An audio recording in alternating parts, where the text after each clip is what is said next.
Problem होती है, और कौन कौन से ऑर्गन्स है हमारी बॉडी के जो डायबिटीज की वजह से अफेक्टेड होते हैं?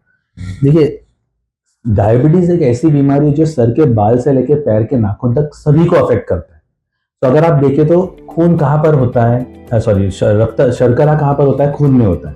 खून कहाँ तक जाता है? बॉडी के हर एक सेल तक खून जाता है ना, हर एक अवयव तक, हर एक ऑर्गन तक जाता है। तो सर के बाल से लेकर पैर के नाखून तक सभी जगह पर डायबिटीज अफेक्ट कर सकता है। तो अभी इसमें अलग अलग ऑर्गन के बारे में बताऊंगा, और उसमें कुछ ऐसे ऑर्गन्स के बारे में ज्यादा बताऊंगा जिसके बारे में कम बोला जाता है। तो देखिए, यूजुअली हम जब भी डायबिटीज के बारे में बोलते हैं, डायबिटीज ऑर्गन्स को अफेक्ट करता है, तो हम आंखों के बारे में बात करते हैं, हार्ट के बारे में बात करते हैं, किडनी के बारे में बात करते हैं, और पैर के नसों के बारे में बात करते हैं। यूजुअली ये 4 चीजों के बारे में बात की जाती है। आज हम ऐसा कुछ डिस्कस करते हैं जो यूजुअली नहीं बताया जाता या ज्यादातर पेशेंट को पता नहीं। तो आंखों में, लोगों को क्या लगता है आंखों में सिर्फ आंख का पर्दा ही खराब होता है? नहीं, ऐसा नहीं। एक डायबिटिक पेशेंट में आंख के सारे ही प्रॉब्लम्स नॉन डायबिटिक के मुकाबले ज्यादा कॉमन होते हैं।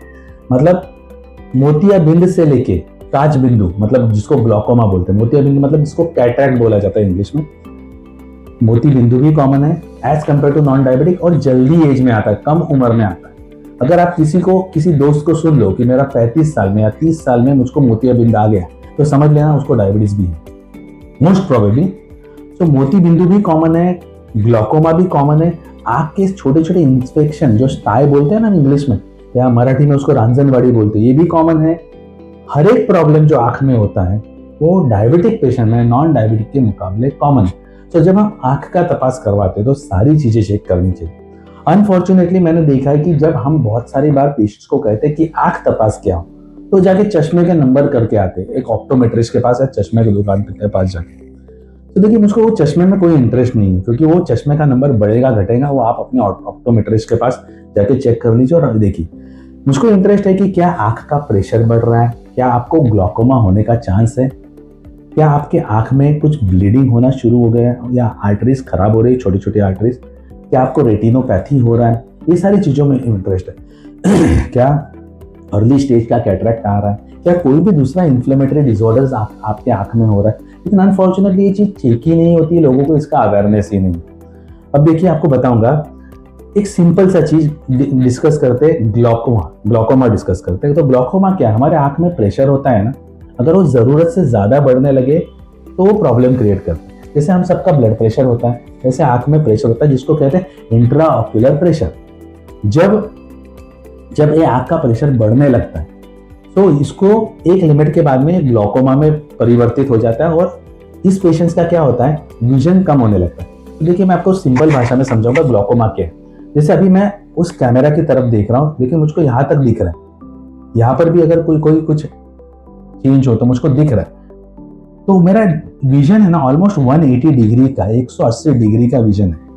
लेकिन क्या होता है, जैसे जैसे ग्लॉकोमा बढ़ता है तो कुछ फाइबर प्रेशर बढ़ जाता है आपका, इसीलिए पेरिफेरी की बॉर्डर की फाइबर्स डैमेज होने लगते हैं। तो धीरे धीरे मेरा विजन ऐसा हो जाता है, और कुछ साल बाद ऐसा, मतलब मुझको इतना ही दिखेगा, इतना ही दिखेगा, इतना ही दिखेगा, और धीरे धीरे करते करते वो पूरा शट हो जाता है। तो इसको ग्लॉकोमा कहते हैं। क्लासिकली क्या होता है, पेशेंट रोड क्रॉस कर रहे हैं और साइड से आके कोई बाइक वाला या रिक्शा वाला उड़ा देता है, क्योंकि उनको दिखता नहीं। वो रिक्शा वाले को या बाइक वाले को लगता है कि इसको तो मैं दिख रहा हूँ, तो मैं पहुंचूंगा तब तक बंदा क्रॉस कर लेगा या पर्सन क्रॉस कर लेगा, लेकिन वो पेशेंट को नहीं दिखता, तो वो आके एक्सीडेंट हो जाता है।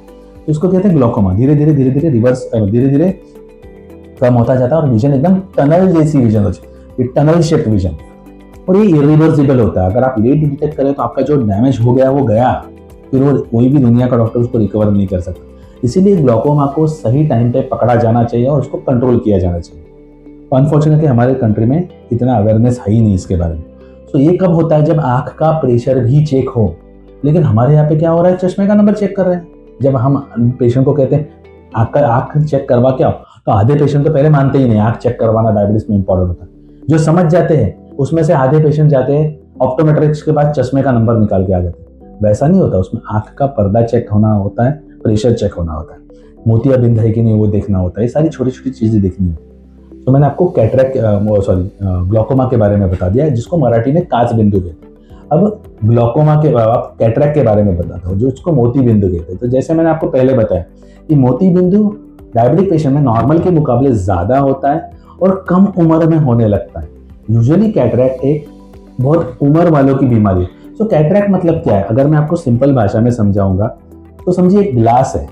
अगर इस कैमरा और मेरे बीच में अगर एक ग्लास का समझो पार्टीशन होता, तो ग्लास में से मुझको एकदम परफेक्ट दिख रहा है, या फिर हम हमारे घर में जो विंडो होता है उसमें ग्लास होता है, हम बालकनी में बैठे बाहर देख रहे, ग्लास के थ्रू देख रहे। अगर बहुत सालों साल बाद, समझो 50 साल बाद, वो ग्लास धीरे धीरे स्क्रैच हो के वो उसका ट्रांसपेरेंसी कम हो गया, ट्रांसलूसेंट हो गया, और धीरे धीरे करते करते वो ग्लास बहुत सालों से यूज हो रहा है, वो ओपेक टाइप का हो गया।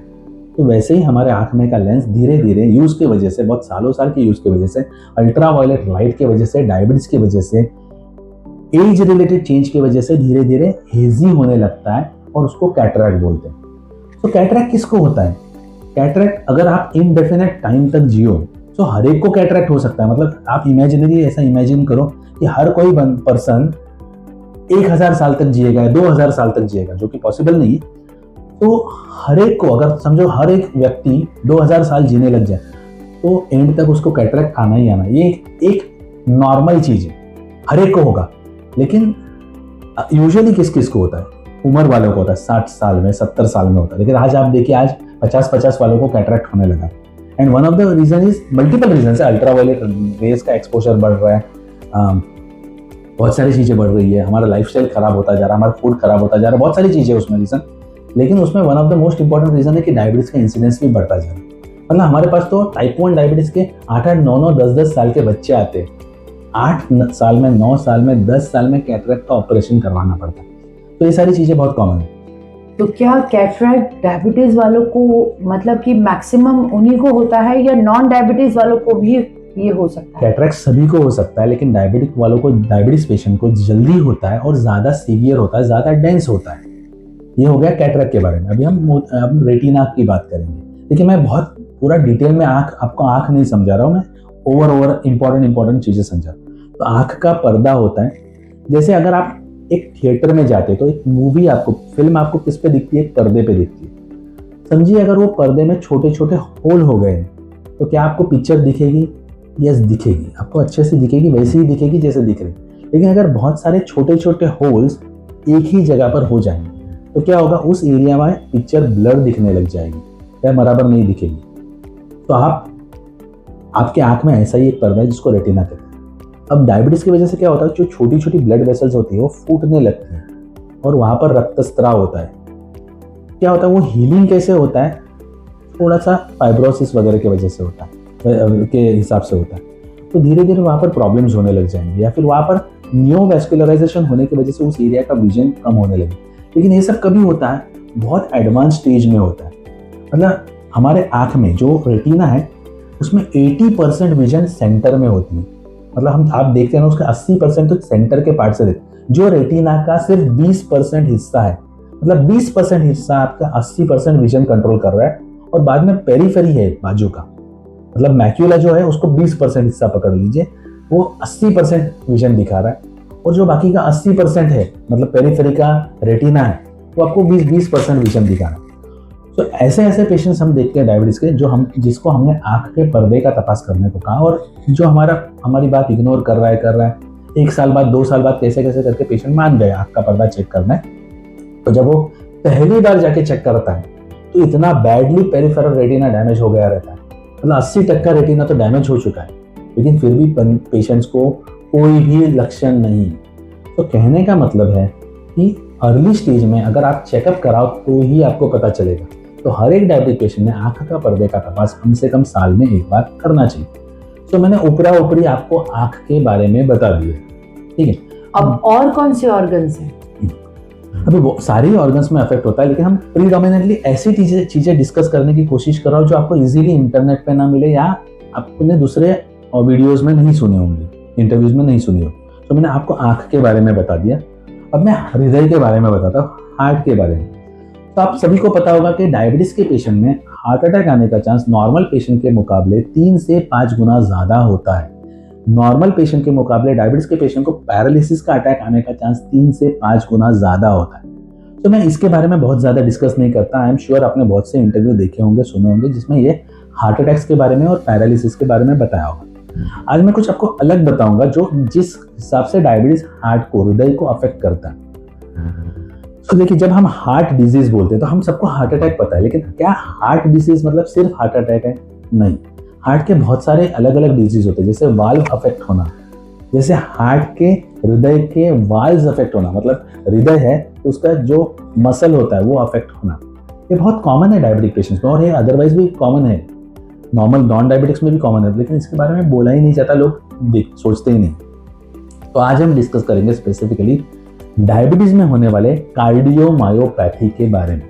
तो डायबिटिक मतलब डायबिटीज की वजह से होने वाले, कार्डियो मतलब हार्ट के, हृदय के, मायो मतलब मसल्स से रिलेटेड, और पैथी मतलब बीमारी, डायबिटीज से होने वाले हृदय के मसल्स की बीमारी के बारे में। तो हार्ट एक मसल है, करेक्ट? जैसे ये मसल है, हम एक्सरसाइज करते हैं तो मसल बढ़ जाती है, ठीक है? तो वैसे ही हृदय भी एक मसल है। हृदय एक स्केलेटल मसल नहीं है, लेकिन कार्डियक मसल है जो बीट करते रहता है, पूरे दिन भर बीट करता है, 24 घंटा बीट करता है, 7 दिन बीट करता है, 365 डेज बीट करता है और लाइफ टाइम बीट करता रहे। जिस दिन ये रुक गया हम भी रुक गए। तो मसल है, कंटिन्यूअस काम करने वाली मसल है। तो अब अगर किसी कारण ये मसल वीक होने लग जाए, जैसे हार्ट अटैक आने की वजह से कुछ एरिया वीक हो जाता है, या लॉन्ग स्टैंडिंग डायबिटीज की वजह से, या किसी वायरल अटैक की वजह से कभी कभी मसल अफेक्ट हो जाते हैं, तो वो हार्ट पंप नहीं कर पाता है बराबर। मतलब हार्ट को ऐसे ऐसे एक सिंक्रोनाइज्ड पैटर्न में बीट करना है। जैसे हार्ट में ऊपर के चैम्बर्स होते हैं, एट्रियम कहते हैं उसको, एट्रिया, 2 एट्रिया होते हैं, राइट एट्रिया और लेफ्ट एट्रिया होता है। नीचे के 2 चैम्बर होते हैं जिसको राइट वेंट्रिकल और लेफ्ट वेंट्रिकल कहते हैं। तो आप समझिए ये हार्ट है, तो जब ये ऊपर का चैम्बर कॉन्स्ट्रिक्ट होता है, कॉन्स्ट्रिक्ट को क्या कहेंगे हिंदी में, जब सिकुड़ता है, तो नीचे का चैम्बर बढ़ता है, खुलता है। जब नीचे का चैम्बर खुलता है तो ऐसे ऐसे ऐसे ऐसे पैटर्न में होता रहता है। तो अगर हार्ट की मसल बिगड़ गई और एक सिंक्रोनाइजेशन बिगड़ गया तो ब्लड का पंपिंग बराबर नहीं होगा। ऐसे पेशेंट्स को आगे चल के हार्ट फेलियर होने के चांसेस बहुत कॉमन है। तो आज बात करते हैं प्रीडोमिनेंटली हार्ट फेलियर के बारे में, क्योंकि हार्ट फेलियर भी लोगों को पता नहीं है। किसी को कह दो आपको कैंसर हो गया तो डर जाता है कि अभी मेरे पास 5 साल है, या 5 साल भी नहीं, 2 साल 3 साल है, लेकिन लोगों को पता नहीं है। सिरोसिस की वजह से, जो मैंने पहले डिस्कस किया, लीवर के सिरोसिस के वजह से या हार्ट फेलियर की वजह से पेशेंट 5 साल भी नहीं जीता। मतलब हार्ट फेलियर या सिरोसिस का आउटकम बहुत से कैंसर्स के मुकाबले भी ज्यादा खराब है। मतलब ब्रेस्ट कैंसर के ज्यादातर पेशेंट 5 साल तो क्रॉस करते ही करते हैं। प्रोस्टेट कैंसर के ज्यादातर पेशेंट 5 साल से ज्यादा ही जीते, 5 साल के 10 साल 20 साल, कभी कभी पूरी लाइफ भी जी लेते हैं। I am talking about breast cancer. वैसे ही सिरोटिक पेशेंट्स के मैक्सिमम पेशेंट, लीवर सिरोसिस के मैक्सिमम पेशेंट 5 साल ही जीते हैं या कुछ उससे ज्यादा जी लेते हैं। मैक्सिमम इंटरस्टिशियल लंग डिजीजेस के पेशेंट 5 साल ही जीते या उससे ज्यादा कुछ जी लेते हैं। उसी प्रकार से कार्डियोमायोपैथी वाले पेशेंट या हार्ट फेलियर होने के बाद में ज्यादातर पेशेंट 5 साल में गुजर जाते हैं, लेकिन इसके बारे में हम बात नहीं करते। तो हार्ट फेलियर में क्या होता है, पंपिंग बराबर नहीं होता, सो ब्लड एक्यूमुलेट होने लगता है, पैर में सूजन आने लगती है। पैर में सूजन आने लगती है, कुछ दिनों के बाद में पेशेंट को सूखी खांसी आती है, ऐसी खांसी आएगी और सांस फूलने लगती है। फिर आगे चल के पेशेंट जब लेटता है ना तो सांस फूलती है, थोड़ा भी लेट जाए तो सांस फूलने लगती है। और धीरे धीरे करते करते एक दिन क्या होता है, सुबह 3-4 बजे सडनली हार्ट फेलियर में पेशेंट जाता है, ब्रेथलेस हो जाता है और सडनली उसको आईसीयू में लेके जाना पड़ता है, आईसीयू में लेके जाना पड़ता है और पेशेंट कॉम्प्लिकेशन के स्टेज में चला जाता है। इसको कहते हैं हार्ट फेलियर। तो हार्ट फेलियर को सही स्टेज पर डिटेक्ट किया जा सकता है, कुछ ब्लड टेस्ट वगैरह है, कुछ स्कैन्स वगैरह है, कुछ टूडीको वगैरह के माध्यम से, या फिर अच्छे एग्जामिनेशन के माध्यम से। अनफॉर्चुनेटली ये सारी चीज़ों के बारे में लोगों में अवेयरनेस नहीं है, पेशेंट्स में भी अवेयरनेस नहीं। एक बहुत ही अच्छी ब्लड टेस्ट है जिसको NT-proBNP कहते हैं। ये ब्लड टेस्ट के माध्यम से आप डिटेक्ट कर सकते हैं कि ये पेशेंट को हार्ट फेलियर होने का चांसेस है। तो ये मैंने आपको शॉर्ट में हार्ट के बारे में बता दिया। वैसे हार्ट के बारे में बोलूँ तो 1 घंटा हार्ट ही हो जाएगा। तो ये हो गया हार्ट के बारे में। अब लंग्स के बारे में थोड़ा डिस्कस करते हैं। यूजुअली डायबिटिक पेशेंट्स में ट्यूबरक्लोसिस ऑफ द लंग्स से लेके बहुत से इन्फेक्शंस होने के चांसेस, फंगल इन्फेक्शन से लेके सभी कुछ नॉन डायबिटिक के मुकाबले ज़्यादा होते हैं। अब इसके बहुत ज़्यादा डिटेल में नहीं जाता क्योंकि ये सब इतने कॉमन चीज़ें नहीं। फिर यकृत के बारे में, मतलब लीवर के बारे में मैंने आपको बता दिया। लॉन्ग स्टैंडिंग डायबिटिक पेशेंट में अतड़ियों के अफेक्ट भी हो जाते हैं। मतलब क्या होता है, सालों साल के डायबिटीज की वजह से अतड़ियाँ धीरे धीरे मोटिलिटी कम हो जाता है। तो जैसे हम खाना खाते तो हमारा अन्न धीरे धीरे आगे बढ़ता जाता है, उसमें से जो पोषक तत्व है वो हम एब्जॉर्ब कर लेते हैं, शरीर एब्जॉर्ब कर लेता है, खींच लेता है, और धीरे धीरे करते करते एंड तक जाते जाते वो मल बन जाता है, और हम वो स्टूल्स के माध्यम से मतलब जब हम शौच के लिए जाते हैं, 2 नंबर के लिए जाते हैं, तो निकल जाता है शरीर में से। तो इंटेस्टाइन कैसे चलती है, कैसे काम करती है, तो देखिए समझिए एक इंटेस्टाइन है ट्यूब जैसी। तो जब ये पार्ट कॉन्स्ट्रिक्ट होता है तो ये पार्ट रिलैक्स होता है, जब ये पार्ट कॉन्स्ट्रिक्ट होता है तो ये रिलैक्स होता है, जब ये इस हिसाब से फूड आगे आगे आगे आगे बढ़ता जाता है। लेकिन सालों साल से जिनको डायबिटीज है उसका क्या होता है, अतड़ियाँ अफेक्ट हो जाती है, इसको डायबिटिक गैस्ट्रोपरेसिस कहते हैं। सो फूड जैसे चाहिए उस तरीके से मूव नहीं होता। तो अभी आप समझिए अन्न पेट से अतड़ियों तक आ गया है, लेकिन अभी ये पार्ट कॉन्स्ट्रिक्ट हो रहा है, ये पार्ट संकुचित हो रहा है, लेकिन ये पार्ट रिलैक्स ही नहीं हो रहा, तो फूड उधर ही पड़ा हुआ है। फिर ये पार्ट रिलैक्स हो रहा है तो फूड आगे बढ़ ही नहीं पा रहा है, या फिर क्या हो गया, एक रिलैक्स हो गया तो दोनों ही पार्ट रिलैक्स है, फूड उधर ही पड़ा हुआ है। तो बहुत ज्यादा तक टाइम अन्न एक जगह पर पड़ा रहता है तो उसमें बैक्टीरिया पनपने लगते हैं और इन्फेक्शन होता है। ऐसे पेशेंट को बहुत ज्यादा गैसेस होते हैं, पेट हमेशा भरा भरा लगता है, बीच में लूज मोशंस हो जाएंगे तो बहुत ही लूज मोशंस हो जाएंगे, कुछ हफ्तों तक बद्धकोष्ठ हो जाएगा, मतलब कॉन्स्टिपेशन हो जाएगा, तो स्टूल्स होंगे ही नहीं, मतलब 2 नंबर होगा ही नहीं 2 3 दिन तक। पेशेंट पूरी तरह से परेशान होते हैं। ये किसको होता है, 15 साल 20 साल से डायबिटीज उसको, इसको डायबिटिक गैस्ट्रोपरेसिस बोलते हैं। इसके बारे में भी बहुत कम बोला जाता है। मतलब इतना खराब स्थिति होती है कभी कभी कि लिटरली पेशेंट रात भर 2 नंबर में बैठा रहता है, बाथरूम में बैठा रहता है, इतने जोर से बाथरूम आता है रात को। और टिपिकल नॉक्चर्नल डायरिया कहते हैं इसको। नॉक्चर्नल मतलब रात को नींद में से पेशेंट को उठ के भागना पड़ता है और बिस्तर से बाथरूम तक पहुंचने तक कपड़े खराब हो जाते हैं, इतना खराब डायरिया होता है। और 10 15 बार सिर्फ रात में हो जाएगा, दिन में वापस नॉर्मल होगा। लिटरली इतना खराब अफेक्ट हो जाता है किसी पेशेंट में कि हमने नायर में, मतलब जब मैं पोस्ट ग्रेजुएशन कर रहा था तो नायर हॉस्पिटल में मैंने पेशेंट देख लिटरली वॉमिटिंग करते ना तो रिवर्स डायरेक्शन में स्टूल्स आए हैं, मतलब 2 नंबर रिवर्स डायरेक्शन में आके मुंह से निकले। मतलब इतना खराब स्थिति में भी पेशेंट पहुंच सकते हैं। इसको डायबिटिक गैस्ट्रोपरेसिस बोलते हैं। तो इसको सही टाइम पे डिटेक्ट किया जाना चाहिए। सो आई थिंक हमने क्या ये वाली जो बीमारी बताई इंटेस्टाइन की, क्या ये ठीक हो सकती है? शुगर कंट्रोल पहले दिन से किया जाना चाहिए। देखिए एक बार बहुत ज्यादा बिगड़ जाता है तो उसको कुछ हद तक ठीक किया जा सकता है, पूरी तरह से ठीक नहीं किया जाता है, उसको कंट्रोल में रखा जा सकता है। तो ये हमको ध्यान रखना पड़ेगा। इसीलिए अर्ली स्टेज में डायबिटीज कंट्रोल करो। दुर्दैव से क्या होता है, हमारे देश में लोग पहले 5 साल तो ऐसे ही टाइम वेस्ट कर देते हैं। डायग्नोसिस होता है तो वो एक्सेप्ट ही नहीं करते कि मुझको डायबिटीज हो गया। ऐसे ही 4-5 साल तो ऐसे ही बिगाड़ देते हैं। कुछ जड़ी बूटी वगैरह खाएंगे, कुछ खुद के नुस्खे बनाएंगे, घर में कुछ मेथी वेथी पीसेंगे। मैं ऐसा नहीं कह रहा हूँ कि ये सब चीज़ें बकवास है, ये चीज़ें काम करती है, बट बहुत कम काम करती है। आपको साइंस की ज़रूरत है, आपको ये सब घर पे पीसते बैठने की ज़रूरत नहीं है। तो लोग क्या करेंगे, टाइम वेस्ट करेंगे, 4-5 साल ऐसे खिला देंगे, फिर 4-5 साल हम अपने फैमिली डॉक्टर के पास जाएंगे, फिर 4-5 साल बाद और कहीं किसी स्पेशलिस्ट के पास जाएंगे, और 4-5 साल खराब होने के बाद में फिर खास डायबिटीज़ के डॉक्टर के पास आएंगे। मतलब 10-15 साल तो आपने सारी चीज़ें बिगाड़ दी और फिर वो एक्सपेक्ट करेंगे तुरंत मैजिक हो जाए, तो ऐसा नहीं होता।